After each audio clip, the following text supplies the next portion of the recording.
थांनाय 17 जानुवारियाव एपिएससि आनजादाव उथ्रिसारनाय सानसोरां नार्जारीखौ ओनसोलनि रायजो राजाफोरा गाजा गोमजायै बरायदों।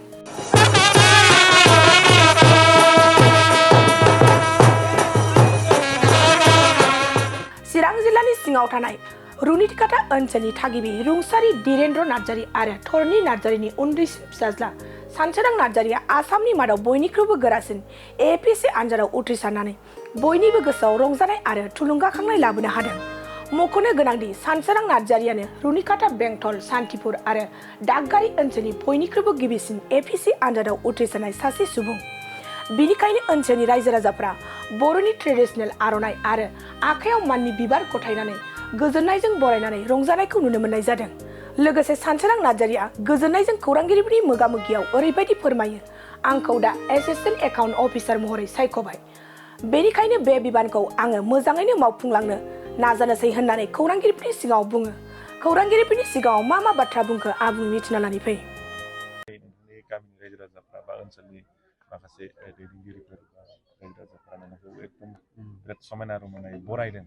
नोंथांनि जिथुनाखि जाफुंसारनाय एचिभमेन्ट बेखौ मिन्थिनानै मा बुंगोन, मा फोरमायनो सानगोन बेनि गेजेरजों? दा आंहाथ' गोसो गोरबोजों आं मा एक्सप्रेस खालामबावनो, एकदम माने रायजो राजाफोरनि अननाया आंनि सायाव एसेबां दङ। आं बुंबाबो आं एक्सप्रेस खालामनो हाया आरोखि, एथ'रा बिदि अननाय दङ आंनि सायाव, एकदम बुंनो शब्द गैया। आं बेखौनो बुङो आरो आं होमबाबो सिम्पोल बडि आङो थेंक इउ होनना बुङो बयखौबो, जाय बिथांमोना फैबाय, नोंथांमोनाबो फैबाय, फुंनिफ्रायनो खस्थ' खालामनानै फैबाय, नोंथांमोनखौ आं धन्यबाद होदों। आरो बेजों लोगोसे आं आं सिगां बुंबाय थानाय बायदि जों आंनि आफा इसोरखौ आं हामबाय होनदों, प्रभु जिसु ख्रीष्टखौ। बेबायदि आङो उन्दैब्लाबो बेबायदि एचिभमेन्टखौ आङो दा होदों। आं उनफोराव आं बेनिफ्राय साबसिन आङो हास्थायबावगोन, नाजाबावगोन। आरो आंजों लोगोसे जोंनि जुगफ्रा खारफानांगौ बे रेसाव, आं अलवेज बुंगासिनो दङ बेखौ। आं बेखौ अलवेज सिगांनिफ्राय थांखिगासिनो दंखायोमोन। जुदि आं माबा मोनसे फिसा फट मोनबाबो आंनि थ्रुयै सोरबा इन्सपायार मोनोबा, आंनिफ्राय साबसिन जानो हायोबा, आं बेयाव एसे रंजागोन, खुसि जागोन। ओंखायनो बे एग्जामाथ' एभ्रि इयार जाखायो। एभ्रि इयार आंजों बहुद जोंहा ग्रेजुवेटफोर दंखायो, बयबो खारफानांगौ आरो आंबो होबाय थागोन, बिथांमोनाबो होगोन आंजों लोगोसे। बेबायदि आरो बिनिफ्रायनो सोरबा आरो साबसिन पस्टआव मोनगोन आं बेखौ आसा खालामो। बे एग्जामखौ आनजादखौ उथ्रिसारनो नोंथाङा माबायदि प्रिपेरेसन खालामदोंमोन समनि? प्रिपेरेसना शेड्युलखौ बुंनो थाङोबा आं दा अफिस मावोथ', आं बिएसएनएल आव जुनियर एकाउन्ट्स अफिसार हिसाबै मावो आं दा। आंनि टाइम टेबोला 10 निफ्राय 5:30 अफिस आवार। 5:30 उनाव आङो थाङोमोन रुमाव, ओमफ्राय बेनिफ्राय आङो half an hour to 45 minutes rest लानानै आङो टेबोलाव जिरायोमोन आरो। टेबोलाव जिरायनानै ओमफ्राय फरायोमोन आङो। ओमफ्राय गेजेर ससेयाव उन्दुनोबो ओंखारोमोन आरो, सानसे मेङोमोन नालाय। स्टिल एगेन ओमफ्राय आरो 12थासिमसो, बेनि उनाव आरो सिखारनानै आं आरो 3थासिम मोनायाव उफाय गैया, आं बिदि खालामनांगौ जायोमोन। ओमफ्राय मर्निंआव आंहा जाहैयामोन आरो। मर्निंआव सिखारनानै फ्रेस जानानै अफिस डाइरेक्ट। जानाया बाहेरायावनो जायोमोन। आं बिदि खालामनांदों आरो, उफाय गैया, संग्रा हारसिं नालाय। ओमफ्राय बेसेनि बाहेरानि जानो, बाहेरानिबो बुहुद जानांदों आरो, खिन्थु बे समनि आंखालाव बिदि आं टाइम टेबोलबो खालामनांदों आरो। बिदिनो टाइमखौथ' हाननांगोन, उफाय गैया, माबा मोनसे हाननांगोन। बेबायदि आरो प्रिलिम्सनि थाखायथ' आङो थोरा प्रिपेरेसन खालामनाय जाखायाखैमोन। आङो माने नेक्स्ट इयार मोजां होनोसै सानदोंमोन आरो। ओमफ्राय खिन्थु प्रिलिम्स पास जानायनि उनाव आं सिरियास जादों आरो। ओमफ्राय बेनि उनाव मेन्सनि थाखाय आङो 2 मान्थ्सखौ बेबायदि टाइम टेबोलजों आं दहाय होनाय बायदि बेबायदि आङो मेनटेन खालामदों आरो। उफाय गैया, जि टाइम मोनबाय आं बेजोंनो जिखिनि आङो फरायबाय आं बेखौनो रेप्लिकेट खालामदों। ओमफ्राय किसुमान टेकनिक्स इउस खालामनांदों आरो, राइटिं टेकनिक्स दङ आरो। ओमफ्राय आं मोनसे डक्टर्सफोरनि नट्स नायनानै एसे आङो सर्टकाट खालामनांदों, उफाय गैया नालाय। आं बुहुद गासिखौबो कभार खालामजोबनो हायाखै, फरायनायाव जिखिनि आङो मोनबाय आङो नायबाय, फरायबाय। ओमफ्राय खायसे टेकनिक्सफोर लानानै आं बेखौ एसे टाइम मेनेजमेन्ट खालामनानै प्रेक्टिस खालामनानै आङो बेखौ एक्जिकिउट खालामबोदों आरो। दा अनलाइन कचिंफोरबो लानाय जादोंमोन? आङो मेन्सआव आङो लानांदों आरो। मेन्सआव आं टाइम गैयैखाय आङो मेटेरियेल नांगौ नालाय आङो लानांदों आरो गुवाहाटियाव। ओरैनो एपिएससि हिसाबै जेनेबा मोनथाम आनजाद दङ, प्रिलिम्स, मेन्स आरो पिआइ, पार्सनेल इन्टारभिउ। बबे मोनसेखौ नोंथाङा टाफेस्ट होननानै मोनदों? टाफेस्टखौ आं माबा मेन्सखौ आङो एसे मोनदों। मानो होनबा लं प्रिपेरेसन नांगौ, राइटिं प्रेक्टिस नांगौ, टाइमा बुहुद सर्ट ना। टाइमखौ मेनटेन खालामनायानो सबसे नोंहा खर'आव दंबाबो नोङो बेखौ नोङो जुदि लिरनानै होबोनो हायाबा लाबानो गैया जाहैबाय मानो होनबा मार्क्सखौ आल्टिमेटलि नट्सखौ नोंनि एन्सार नायनानैसो होगोन नालाय मार्क्सखौ दा राइटिं प्रेक्टिस खालामनांगौ आं बारा सम मोनाखै जिखिनि सम मोन्दों आङो टाइम क्लक टाइमार होनानै लिरदों आरो अबेबा माने 10 मार्क्स 15 मार्क्स थायो नालाय 10 मार्क्सआव बेसेबां टाइम होनांगौ 7आव बेसे होनांगौ बिदि आरो दा अबेबा मोनसे एन्सारखौ लिरनायाव जुदि टाइमा बारहांबायबा बेखौ दोनथ'नांगौ जायोमोन उपाय गैया कनक्लुजन खालामो बेबायदि आरो आं आंनि बेस्टखौ आं ट्राइ खालामबोबाय ओमफ्राय जिखिनि दा मोनबाय बेखौनो आं खुसि खिन्थु एक्सपेक्टेसना एसे आं माबामोन बाट स्टिल आइ एम हेपि आरो रायजो राजा बेसेबां रंजाबाय बेखौनो आङो आंनि एचिभमेन्टनिफ्राय आं बांसिन बिथांमोननि रंजानायखौ नुनानै आङो दा बांसिन खुसि जादों सोलोंथाइ हिसाबै गुदि सोलोंथाइनिफ्राय लानानै बेयाव खालामनाय जायामोन स्कुलिंआ आङो UKG LKG UKGखौ आं रौनि खाथियावनो फरायदोंमोन जोंहा बेयाव गामियाव स्कुल दंमोन ओमफ्राय class 1 to class 6 JD Williams English school टुक्राझार जोंनि BBCनि आन्दारावनो टुक्राझाराव आङो बेयाव फरायदोंमोन ओमफ्राय बिनिफ्राय आं class 7 to 10 matriculation saint Albert's high school माबा निउ बङाइगावआव बेयाव खालामदों आङो ओमफ्राय आंनि 11-12 साउथ पइन्ट स्कुलाव जादों गुवाहाटीयाव ओमफ्राय बिनिफ्राय आङो ग्रेजुवेसनखौ केसिडास कमार्स कलेजाव ओमफ्राय M.Com खालामदों आङो गुवाहाटी इउनिभारसिटिनिफ्राय फैबाय थानाय समाव नोंथाङा लाइमोनफोरखौ माबायदि एडभाइस होनो सानो एडभाइसआ बेनो आं जेरै दहाय बुंबाय आं जेरै खालामदों बेबायदि रेसाव नांफानांगौ आंहाबो दा रेसा जोबाखैना दंबावो बेसेबांसिम आं हागोन एसेबांसिम आङो रेसखौ आं खारबाय थागोन एग्जामाव आङो होबाय थागोन जाहाथे साबसिन रेंक मोनो बेबायदि इमप्रुभ दा बेयाव आं बेजों लोगोसे आं अलवेज मोनसे थांखिबो दंखायोमोन आरो बे माबा मोनसे फिसा मोनबाबो बेजोंनो आङो एनकारेज खालामगोन आरो आंनि जेनेबा लकेलिटिनि इउथ्सफोरखौ दा आं बेखौ आङो हास्थायदों आरो जाहाथे आंजों लोगोसे बयबो खारफायो आंहाबो बे एग्जाम होनाय बे इन्सपिरेसन मोनफिननायाबो आंबोथ' आंनि लोगोफोरनिफ्रायसो मोनदोंना जेनेबा आंनि लास्ट इयाराव आंनि लोगोफोरबो जादों सिलेक्सन बिनि सिगांबो जादों दा बेफोरबायदि सोरबा नन मानसि जानाय नुयोबा इन्सपायार जायो आरो जेरै आं जादों पार्सनेलि अके बे हायोबा आंबो हानांगोनदां बेबायदि दा आं बेखौ एसे गाहायावबो जेनेबा आंनि लाइमोनफोर जायफोर जास्ट फ्रेस ग्रेजुवेट जादों या सोरबा ग्रेजुवेट जानानै दङ जाहाथे बिसोरबो बे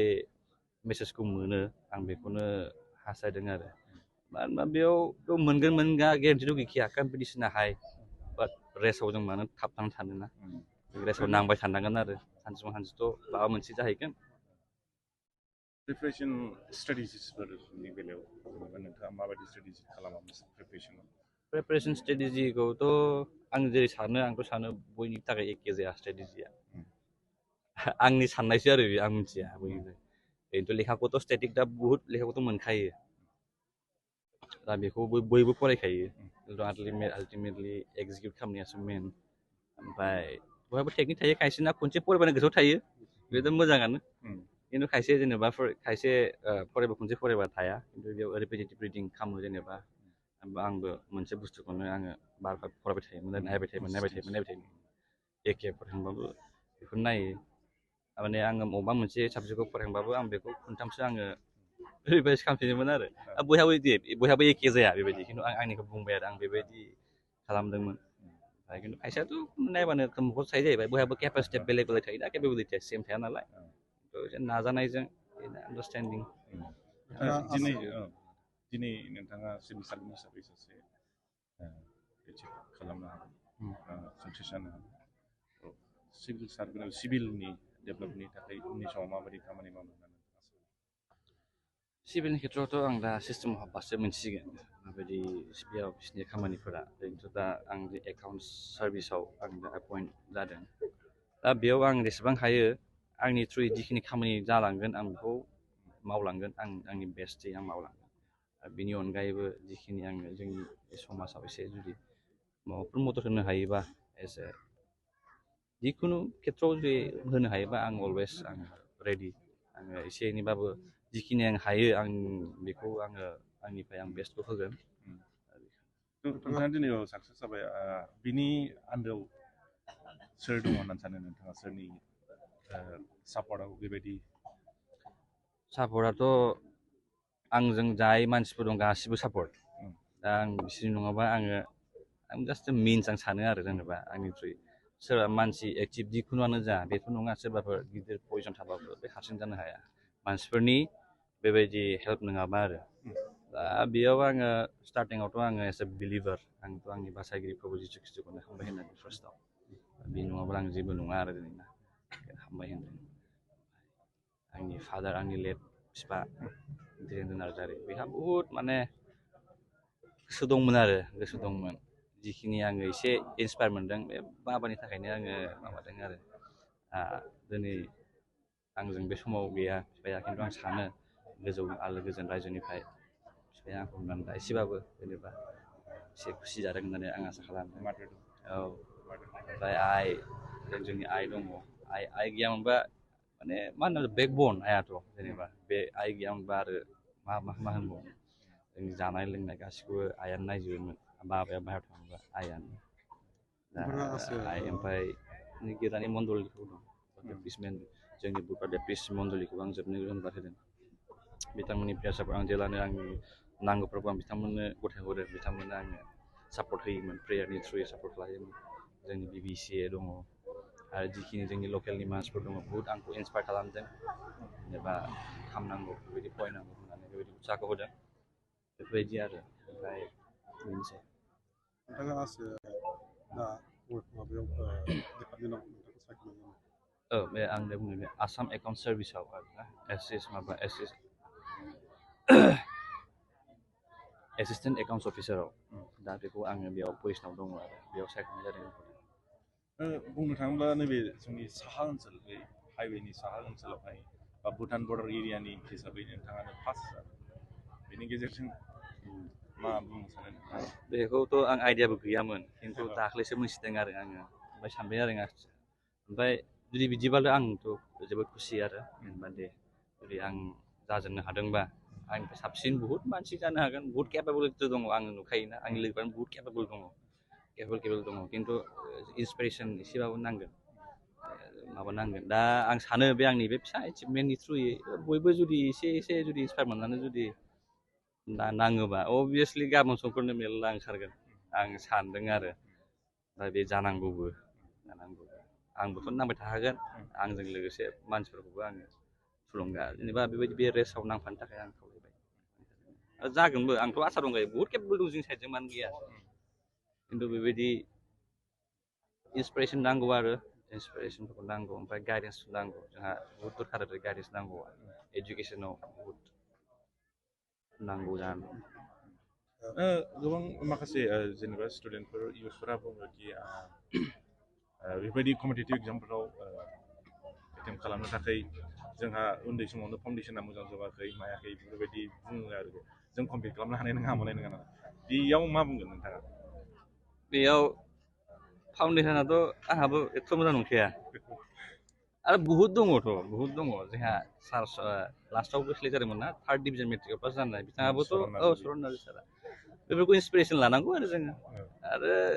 रिसेन्टलि बे IAS अफिसारनिबो दंना फिल्म ओंखारदोंना 12 फेल बेबोथ' बेसेबां खस्थ' माबानाय बिहाराव माबायदि जायोमोन बेखौ नायनानै आंथ' सानो फाउन्डेसना मोजांबाथ' it's obviously good but it's not impossible आरो ना फाउन्डेसन मोजां नङाबानो हानाय नङा होननानै आं साना आरो देट इज नट उनावहाय बहुद सम दङ ना ट्राइ खालामनो बेबायदि ट्राइ खालामबानो हागोन आरो आं सानो आरो बे आंनि साननाय हागोन मानो हाया केपाबिलिटि बयहाबो दंखायोना फाउन्डेसन स्ट्रंबा अभियासलि मोजां गैयाबा बेहा इमप्रुभ खालामनांगोन थेंक इउ रायजो राजाफ्रा समायना रमायना बरायदों मा फोरमायनो सानो मा बुंनो सानो बेनिफ्राय आङो दिनैनि दिनाव आंनि फिसा सानसोरां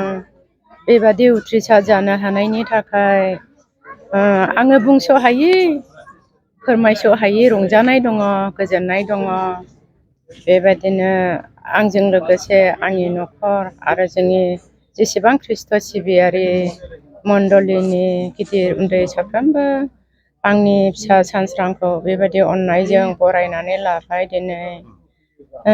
बिनि बदलै आंहा होफिननो थाखाय जेबो गैया बेनिखायनो आंनि मण्डलिनि गासैबो जेनेबा इयुथफोरनिफ्राय जोंनि पेरेन्ट बडिनिफ्राय आहा महिला कमिटिनिफ्राय गासैबो आंनि फिसा सानस्रांखौ बरायनायनि थाखाय आं गोबां धन्यबाद होयो आरो बेबायदिनो नोंथांमोना बेबायदिनो आंनि फिसा सानस्रांनि पास जानायाव खौरां लानो थाखाय नुजाफैबाय नोंथांमोन साफ्रोमखौबो आङो हामबाय होनो गोबां रंजानायजों धन्यबाद होयो। ओरैनो आयंना बिथाङा सानस्राङा उन्दैनिफ्रायनो माबा मोनसे नों गोसोआव थाबोनाय माबा दंमोन नामा बेहा गुनफोर उन्दैनिफ्राय फरायनायनि सायावबो बेबायदिनो बेहा गोबां माने उन्दैनिफ्रायनो साननाय हयै रायलायग्रा फरायनाय लिरनायावबो ओमफ्राय गिदिर उन्दै साफ्रोमजोंबो बयखौबो बियो बयजोंबो मिलायनो हाग्रा बेबायदि टेलेन्टफोर दङ। जोंहा आसा दङमोन गासैबो फिसाफ्राखौहायनो जोंहा 7 फिसाफोर दङमोन खिन्थु बेनि गेजेराव दा बे दुइसिनथार सानस्राङा दा बे मा होनो APSC खौ बियो उथ्रिसार होनो हाबाय बेनिखायनो आङो हामबाय होनो बेबायदिनो बे फिसाया बेबायदि फरायनाय लिरनायावबो बेबायदिनो एसेबां माबा नङामोन गाहाय थाखोनि नङामोन गोसो होयोमोन बेनिफ्राय आं मा बुंबावनो बे बुंनायाव मा बुंगोन आयं नों दिनैहाय नोंथांनि जिथुनाखि फिसाला सानस्रां नार्जारि बिथाङा आसामनि देरसिन आनजादखौनो होननांगोन जोङो APSC जिथुनाखि आनजाद बेखौ उथ्रिसारनो हादों दिनै बिथांनि बे उथ्रिसारनो मोनसे गोजोनथाव खौरां थुनलाइ मोजां मोनग्रा रायजो राजाफोरनि थाखाय मोनसे गोजोनथाव खौरां थांनाय बोसोरफोराव खुंफुंबोनाय बायदिनो बिटिआर सरकारनि दैदेननायाव बे 2024 मायथाइयावबो गोजोन आरो खौसेथिखौ सिगाङाव दोननानै 3थि क'क्राझार थुनलाइयारि फोरबो एबा क'क्राझार लिटारेरि फोरबो खुंफुंनो साखाफारा जादों।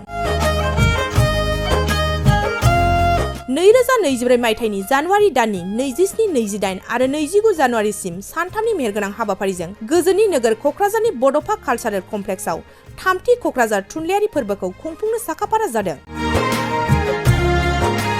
बे फोरबोनि गाहाय थांखियानो जादों बर' राव थुनलाइखौ बुहुमाव सिनायथि होनायजों लोगोसे बे फोरबोआव गुबुन गुबुन हादरनि गुबुन गुबुन हारिनि थुनलाइ लिरगिरिफोरनि रोंगौथिखौ फोरमायलायनाय। बेनिखायनो गासै रायजो राजाफोरखौ लोगोसे गोसो गुदुं थुनलाइ लिरगिरिफोरखौ बाहागो लाफैनो थाखाय बानजाय आफादा खावलायहरदों। सोरजिलु गोसोखौ रंजाहोनो हारिनि राव थुनलाइ जौगाहोनो सोरजिलु गोसोखौ रंजाहोनो गायसननो हारि